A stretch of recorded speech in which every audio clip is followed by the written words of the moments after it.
Il y avait une ambiance tellement lourde, Cathy, j'ai senti une force en moi pour aller leur remonter le moral, en leur disant, regardez, comment on traverse l'histoire et qu'on est en train d'écrire un segment de l'histoire d'Israël. Quel mérite on a de traverser le temps. On a vu monter et tomber des empereurs. On a vu la destruction du Beth Amikdash, et les croisés, et l'Inquisition, et la Shoah, et on est toujours là, Am Israël Chai. Ils se sont levés d'un coup et se sont mis à danser pour les Hakafot de Simchat Torah.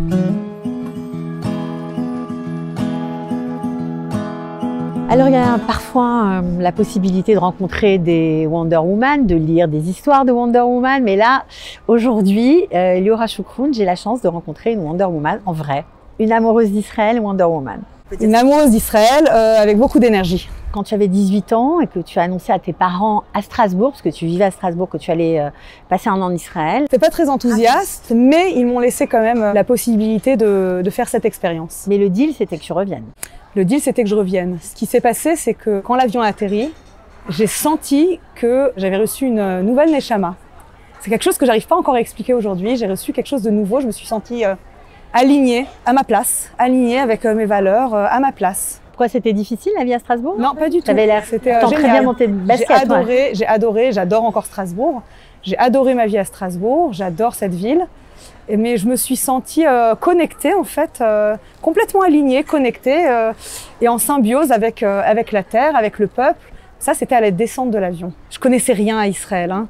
On était la 4e promo de Chemdat Hadarom. Et j'ai tout appris en fait à Chemdat Hadarom. J'ai appris la connexion avec la terre, avec le peuple, la magie de Yom HaAtzmaut, Yom HaZikaron, l'attachement au texte biblique. Mais tu connaissais pourtant. J'étais en école juive, mais j'avais encore soif d'apprendre. Je me disais, mais c'est pas possible, je connais pas assez. Et quand j'ai décidé de faire ma Aliyah, c'était un Shabbat à Mevohot Yericho, dans une base militaire désaffectée. On faisait des Shabbatot entre copains pour garder la terre. Et il y a un des Shabbatot où je me suis dit, mais Liora, qu'est-ce que tu veux faire vraiment dans ta vie là maintenant? C'est soit rentrer en France et tenter le concours d'orthophonie, soit tu restes ici et j'ai décidé de rester ici. Et j'ai décidé de pas faire n'importe quelles études, de faire des études axées sur l'histoire d'Israël, l'histoire juive, Limouder et Israël, Toldot Am Israël, histoire juive, histoire d'Israël, parce que je sentais qu'il fallait que je comble un manque en fait. Comment ils ont pris ça tes parents? Mes parents... Ils ont compris ton choix? Je sais pas. Peut-être pas au début. Bon, j'étais assez têtue hein, quand même. C'est vrai, quand tu es en France, tu penses pas que ton enfant va étudier en hébreu des matières que tu peux pas exporter en fait en dehors d'Israël. Tu peux pas exporter l'histoire juive à moins d'être prof dans une école juive. Donc je pense qu'ils ont accepté, ouais. Ils ont accepté à un moment donné mon choix. J'ai étudié pour avoir la licence et c'est après la licence que j'ai décidé d'entreprendre des études de guide touristique. J'ai adoré. Tu as une partie théorique et une partie sur le terrain. Et quand tu es sur le terrain, tu ouvres le Tanakh et tu vois en face des yeux ce que tu lis dans la Bible. C'est impressionnant. Il n'y a pas un autre pays au monde où tu peux voir ce que tu es en train de lire. C'est ça que tu aimais, d'avoir le sentiment d'être à ta place. Connexion à ma place et d'être le vecteur de tout ça. De prendre le texte et de le transmettre au groupe avec l'environnement biblique. Ça aussi, c'était important de transmettre. Ouais. J'ai besoin de transmettre mon amour pour Israël. Sinon, ça reste bloqué, c'est pas bon. Au niveau énergétique, c'est pas bon. Je reçois. Je suis juste un vecteur, quoi. C'est un cadeau que j'ai reçu et que je transmets. On peut dire que tu as fleuri sur la terre d'Israël puisque tu es aujourd'hui une maman de 6 enfants. Garçons, je précise. 6 garçons. Tu as vécu dans différents endroits en Israël. Qu'est-ce que tu as préféré? J'ai rien préféré. J'aime tout. J'ai tout adoré. Toutes les étapes de ma vie, je les ai aimées. J'ai vécu à Netivot. Bon, la première année, c'était à Chemdat Hadarom, après à Bar Ilan. J'ai adoré ma période Bar Ilan. J'ai vécu 6 ans à Jérusalem. Je me suis mariée à Jérusalem. Ensuite, on a déménagé à Eli, dans la région de Binyamin. Et maintenant, on est dans la vallée du Jourdain. Alors, la vallée du Jourdain, pour certains, ça paraît un endroit bien lointain. C'est désert, c'est le Far West, quoi. Y a rien. C'est pour ça que tu as un gun à la ceinture? Oui et non. Ça, c'est depuis le 7 octobre. J'ai pris conscience qu'on ne pouvait pas compter sur grand monde. Et on est à la frontière jordanienne.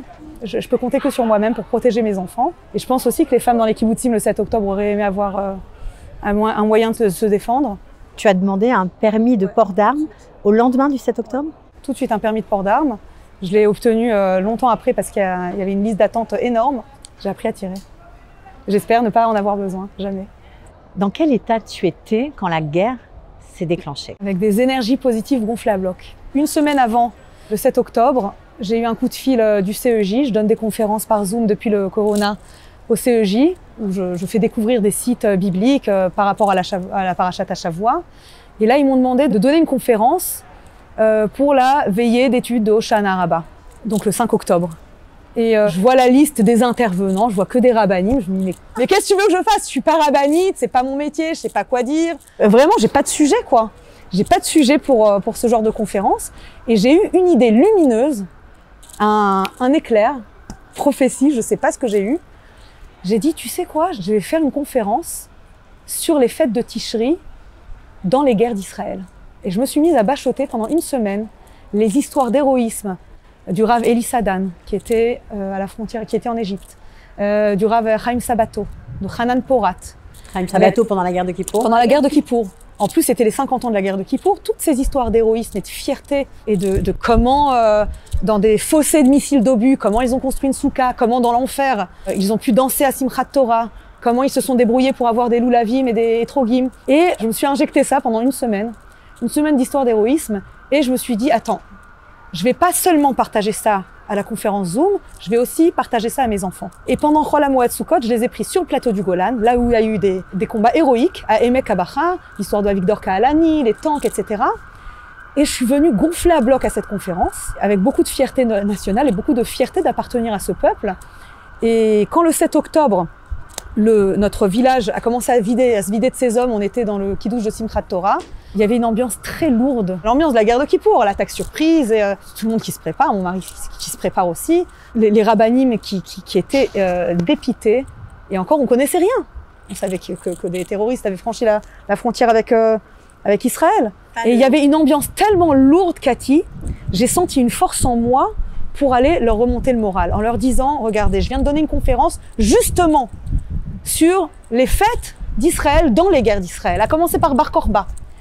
Et combien de courage ont nos soldats, et comment le peuple juif est un peuple fort, et on a Hachem avec nous, et comment on traverse l'histoire, et qu'on est en train d'écrire un segment de l'histoire d'Israël. Quel mérite on a de traverser le temps. On a vu monter et tomber des empereurs, on a vu la destruction du Beth Amikdash, et les croisés, et l'Inquisition, et la Shoah, et on est toujours là, Am Israël Chai, et c'est le message que je leur ai fait passer.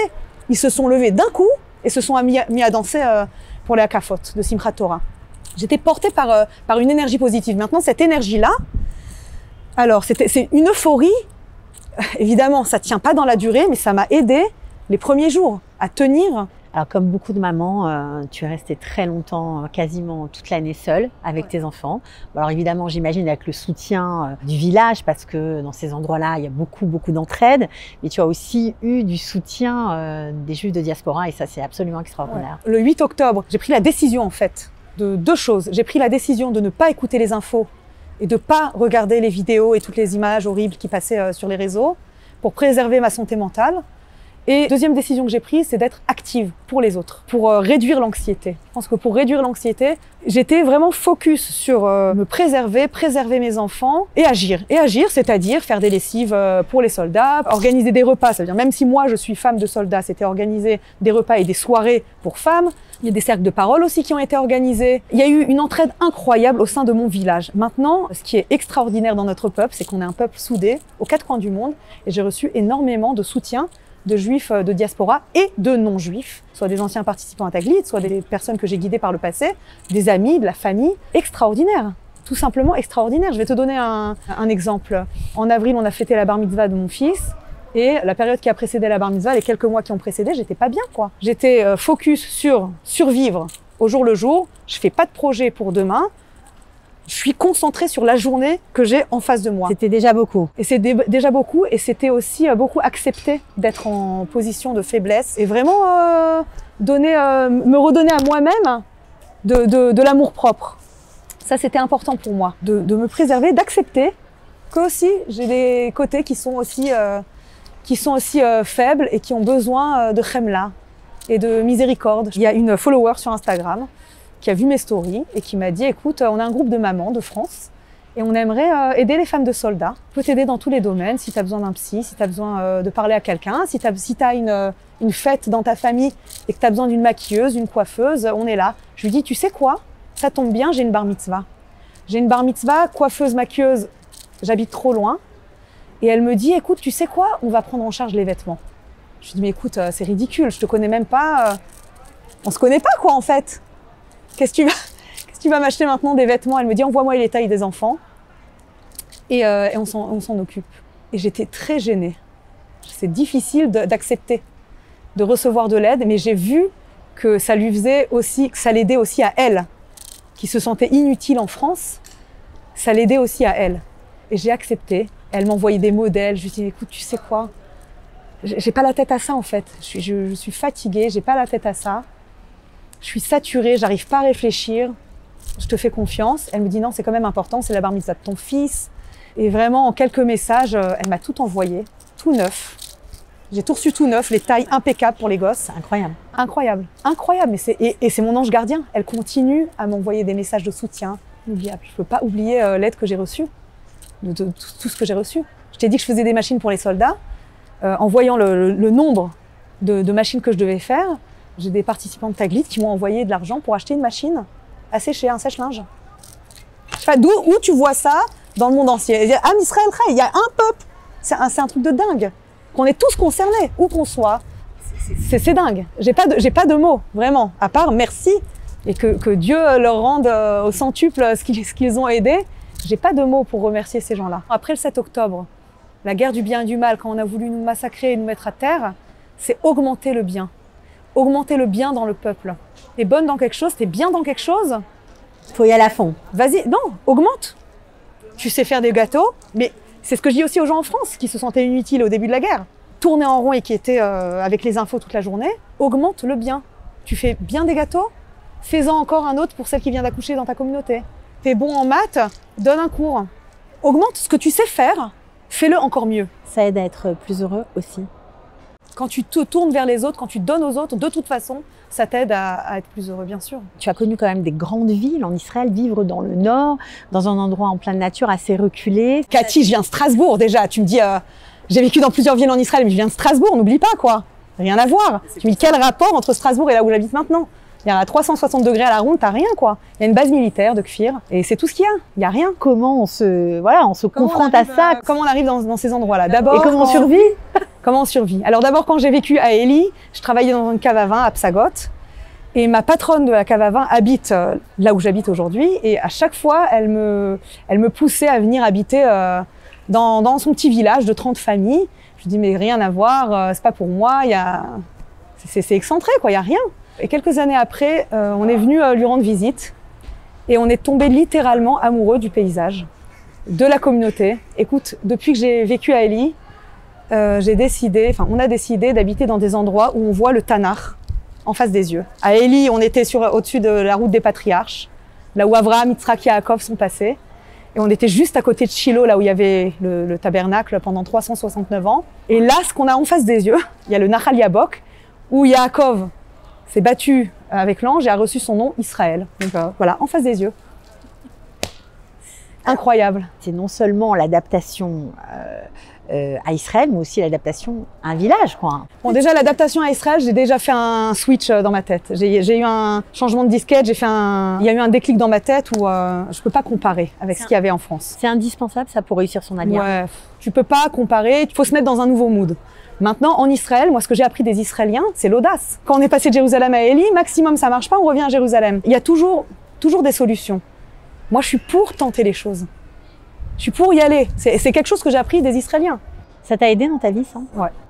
Ça t'a amené à des opportunités? Ça m'a amené, écoute, en Israël, je peux dire qu'aujourd'hui, toutes les combinaisons sont possibles en Israël. Il n'y a pas de limite à la créativité et à ce qu'on peut faire. Je fais plein de choses dans ma vie qui n'ont rien à voir les unes avec les autres, et pourtant, je suis la même personne. Alors, on va résumer pour ceux qui sont un peu perdus. Tu es guide? Je suis guide touristique, ça c'est mon métier. Je suis bénévole chez les pompiers, je suis devenue officier bénévole chez les pompiers. Ça aussi, tu dis, mais attends, 2 secondes, une femme, mère de famille nombreuse. Quand je parle aux gens, ils ont du mal à faire les connexions dans leur tête, parce que quand ils me voient, t'imagines un parcours, des clichés, tu stigmatises tout de suite et tu mets dans des tiroirs. C'était un rêve d'enfant. Mais pas du tout. Je te dis, ma vie est pleine de surprises et j'adore. Je me réveille le matin, je me dis, quelle surprise je vais avoir aujourd'hui. J'adore. Comment t'es devenue pompier, alors? Écoute, c'était pendant la période du Covid. Bon, période du Covid, donc pas de tourisme. J'ai accouché. de notre petit dernier. Et quelques mois après l'accouchement, je m'ennuyais. Il n'y avait toujours pas de travail. Et j'ai vu une annonce passer sur le groupe WhatsApp de mon village, qui a une nouvelle formation pompiers bénévoles qui allait ouvrir incessamment sous peu. Et ils cherchaient des bénévoles. Et je me suis dit, tiens, j'aimerais bien faire ça. J'ai jamais pensé en fait à faire ça. Je me suis dit, j'ai toujours voulu faire un bénévolat. Mais je me disais, bon, Magen David Adom, il y a beaucoup de bénévoles chez Magen David Adom. Là où il y a besoin de gens dans la vallée du Jourdain, on y va. Il y a besoin de gens. J'étais responsable culturelle de mon village pendant 5 ans. Il y a besoin de quelqu'un, donc j'y vais. Si c'est dans mes capacités, j'y vais. Il y a besoin de pompiers bénévoles. J'ai appelé le numéro de l'annonce. Je lui ai dit, écoute, je suis après un accouchement, je suis en surpoids. Est-ce que tu penses que c'est possible? Il m'a dit, tu sais quoi, viens et tu verras après. Au début, c'était des cours théoriques, donc ça m'a mis dans le bain et ça m'a permis aussi de me remettre physiquement. Les hâtes, doucement, du postpartum. Et après, les entraînements, évidemment, physiques, très physiques. C'est porter des corps, on te fait rentrer dans les flammes, rentrer dans des bâtiments en feu. Il y a des simulateurs, des caravanes simulateurs ou des immeubles simulateurs qui te font rentrer dans un immeuble en feu. Tu dois éteindre le feu, tu dois sortir les corps. Mais t'as pas eu peur? Ton mari n'était pas inquiet pour toi? Mais pas toi? du tout, il devait faire ça avec moi au début. Il m'a toujours soutenu dans mes projets. Il m'a toujours poussé à faire ça. J'ai adoré l'adrénaline, j'adore me jeter dans le feu, j'adore éteindre des feux. Il y a beaucoup d'incendies près de chez moi, des feux de broussailles. Donc, tu montes pas à l'échelle? J'ai monté à l'échelle pendant les entraînements, mais là, ça m'est pas arrivé. C'est pas un truc dingue, quoi, monter à l'échelle. Bon, ça va. Ça va, c'est pas ça qui est fou. C'est comment tu gères des incendies quand ta montagne, elle brûle et quand tu as du feu tout autour de ton village et qu'il faut bientôt évacuer le village parce qu'on n'a pas comment éteindre le feu. Parce qu'il n'y a pas assez de moyens pour éteindre. Ça t'a fait toucher du doigt d'autres problématiques auxquelles Israël est confronté? Ça m'a appris déjà à connaître une autre sorte de population, la population des pompiers, quoi. Ça m'a appris à connaître un autre côté de la société israélienne. C'est important ça de connaître des Israéliens, de faire du bénévolat. C'est pas connaître des Israéliens. Moi je dis que pour une aliyah réussie, il faut se jeter dans la société israélienne. Tu laisses tes complexes de côté, ton hébreu. Je vais te raconter une anecdote. Quand j'étais à Bar-Ilan, on a passé la première période d'examen. Il y avait les résultats affichés sur un tableau.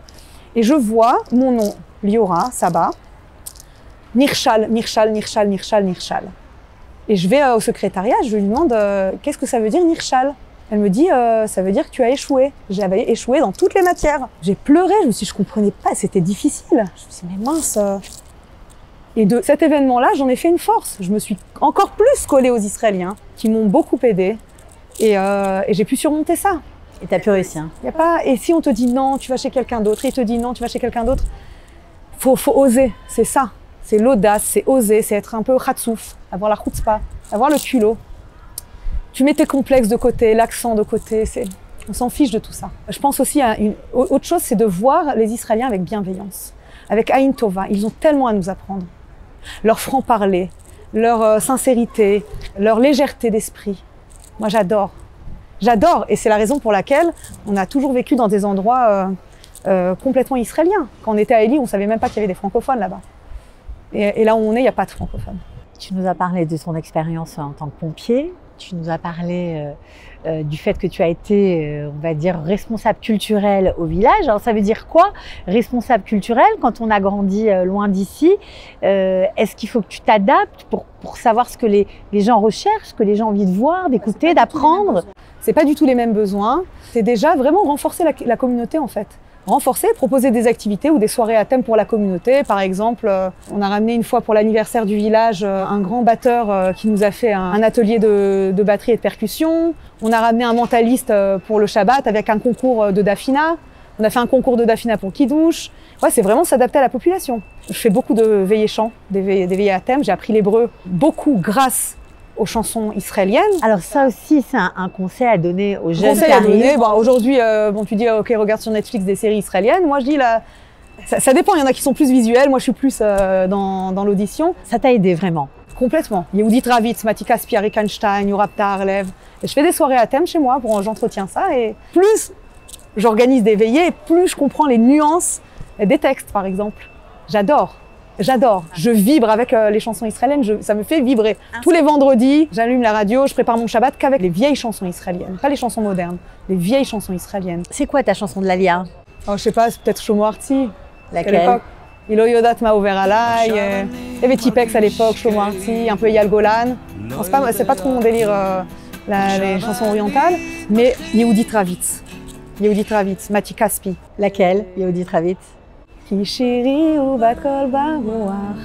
J'adore. J'adore Mati Kaspi, toute la samba brésilienne qu'il a ramenée en Israël. C'est vraiment une façon de pénétrer le cœur des Israéliens, de savoir, de vibrer sur la même longueur d'onde. Mais même, je vais te dire plus que ça. Les vieilles chansons, ça se relie aussi aux sites que je guide. Les sites que je guide, je vibre sur les sites à travers les chansons israéliennes. Si c'est les Parvarim, quand je suis sur le mont Gilboa, qui te chantent la mort du roi Shaoul au mont Gilboa et qui te décrit le paysage de Emek Israël, de la vallée de Jezreel, que ça soit le Gevatron, des vieilles chansons, les Doudaïm, les Parvarim.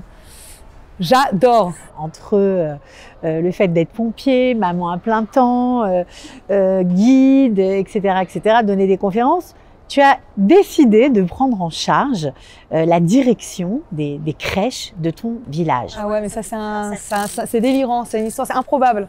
Non mais Cathy, est-ce qu'il y a un point commun entre moi là? Je ne sais pas. Est-ce qu'il y a un point commun entre moi et le système éducatif israélien? Dans les crèches en plus. Rien de commun. Comment ça arrive? Écoute, veille du 1er septembre, de cette année, il y a 3 mois, il y a 4 mois. Veille du 1er septembre, à 11h du soir, on me téléphone pour me dire, écoute Liora, on a un problème. La directrice de crèche vient de nous planter, il nous faut un remplaçant. Est-ce que tu peux la remplacer? Et moi, je dis, bon, ce que je t'ai dit tout à l'heure, là où il y a besoin, j'y vais si c'est possible. Je dis, bon, septembre, c'est un mois creux. En tourisme, bon, c'est pas qu'il y a foule au niveau touristique. Je lui ai dit, écoute, tu sais quoi, je viens t'aider 1 mois ou 2 et après, le temps de remettre les choses en place et je m'en vais. Elle me dit, mais non, on va pas te former pour 2 mois. Il faut que tu restes.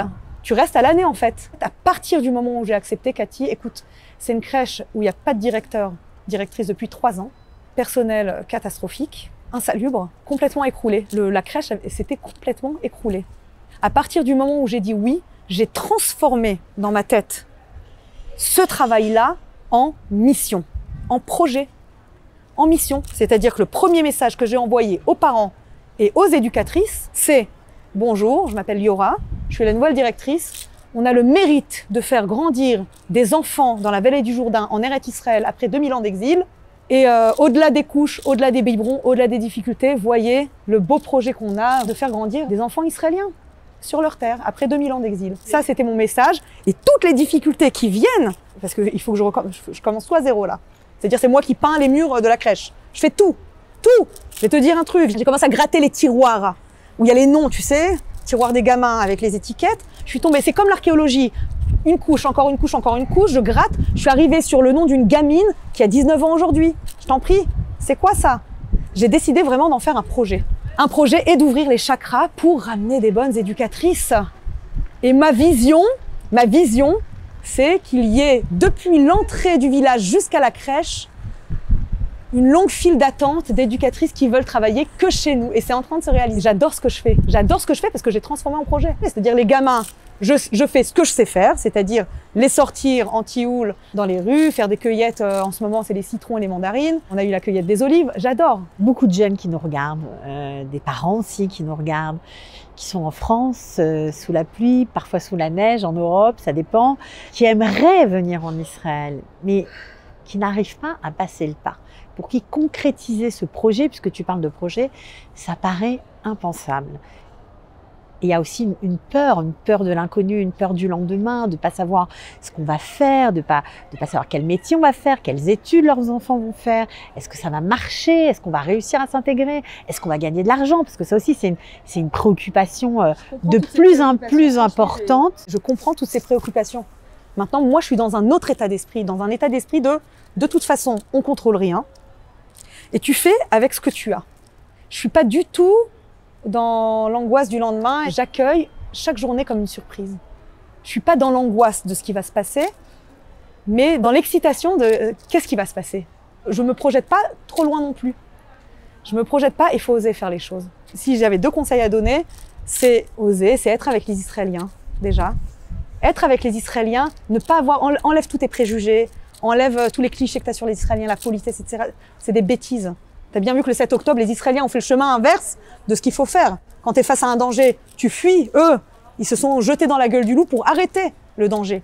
Je veux dire, après le 7 octobre, tu peux que avoir de l'admiration pour ces Israéliens-là, qui se relèvent, Am Kalavi Akoum, qui se relèvent comme un lion, qui se relève de la poussière. On nous a frappés, on nous a humiliés, on nous a massacrés. Un peuple qui trouve la force de se relever. Comme Yaakov, une fois qu'il a été touché par l'ange, c'est là, quand il est en bas, qu'il reçoit son nom Israël. Pour toi, il y a un avenir en dehors d'Israël pour les Juifs du monde? Est-ce que je suis obligée de répondre à cette question? Chacun fait ce qu'il veut? Chacun fait ce que bon lui semble, là où il se sent bien. Que chacun, vraiment, j'ai pas de conseils à donner. Moi, je t'ai raconté mon parcours et je me sens bien ici. Je me sens alignée ici. Je me sens comme un poisson dans l'eau ici. Pas un poisson dans un aquarium, un poisson dans un océan. Je me sens vraiment à ma place. Qu'est-ce que je peux te souhaiter, Liora? D'avoir toujours la force, d'être au service des autres.